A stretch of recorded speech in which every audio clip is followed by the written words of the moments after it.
Hey everybody, it's Kim, and this is my beautiful daughter, Melissa, and she's going to show you how to make some really inexpensive vanilla fraps for pennies compared to what you would buy in the bottles.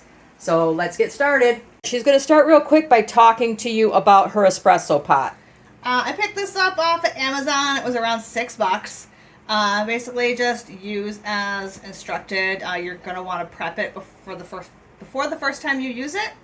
So you want to boil it through a couple of times. But basically, you fill it up to the valve, put the coffee in the little filter, set it on the stove at medium-high heat, and let it percolate. You'll hear it. When it stops bubbling, it's done.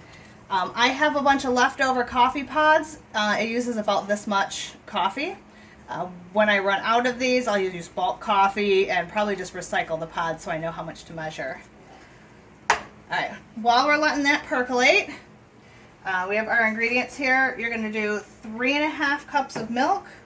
I use 1%. You can use any. It's just, that's what we drink here. It doesn't matter what you prefer. So it's 3.5 cups milk, 1/3 cup sugar, 1 teaspoon vanilla, and that makes about a 1/2 cup of espresso. Okay. You can use, a lot of people use ball jars. I just like the recycled bottles because I have them from when I bought them previously. Okay, based on what you used to buy and what you're paying now, what do you think the big difference is? I mean, it's massive. 4-pack of the Frapps at the grocery store run between $7 and $7.50 for a 4-pack. Everything here combined, I actually worked it out, not including the pot, but that was only $6. It cost me about $1 to make 3 bottles. Alright, so I always put my sugar in a separate dish because I'm going to pour the hot coffee into it so it'll actually dissolve the sugar. If you pour it into the milk, it's not going to dissolve very well, and you're going to have chunky coffee. No chunky coffee. No. So it's about 3.5 cups of milk.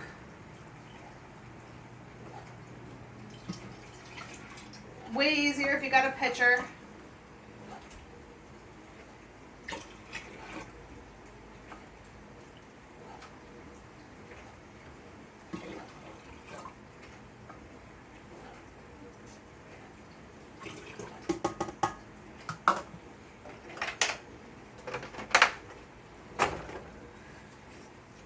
About a teaspoon of vanilla.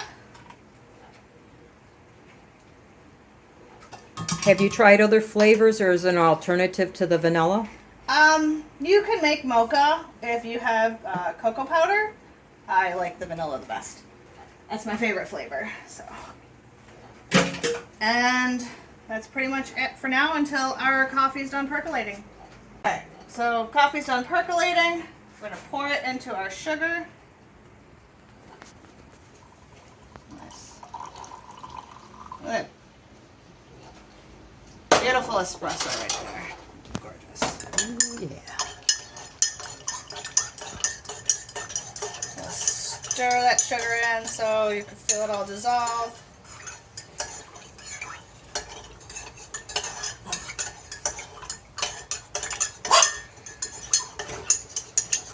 Alright. We're just going to pour it into the milk and vanilla. Give it a quick stir.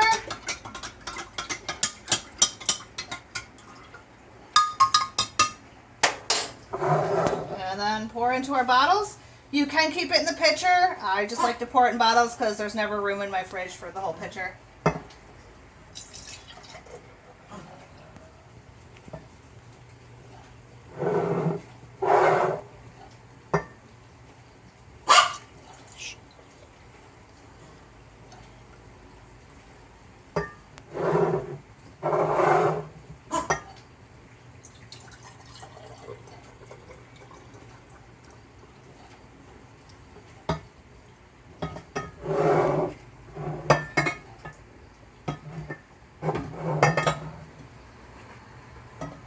That's it. Just put in your fridge, chill.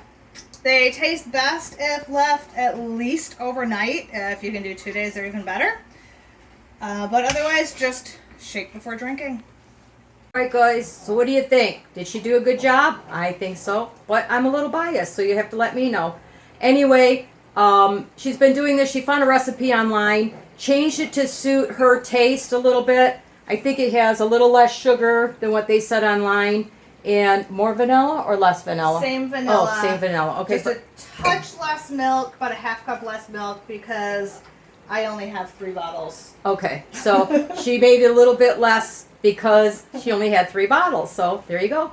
Anyway, please give her a thumbs up. I appreciate it. And you guys have a wonderful night.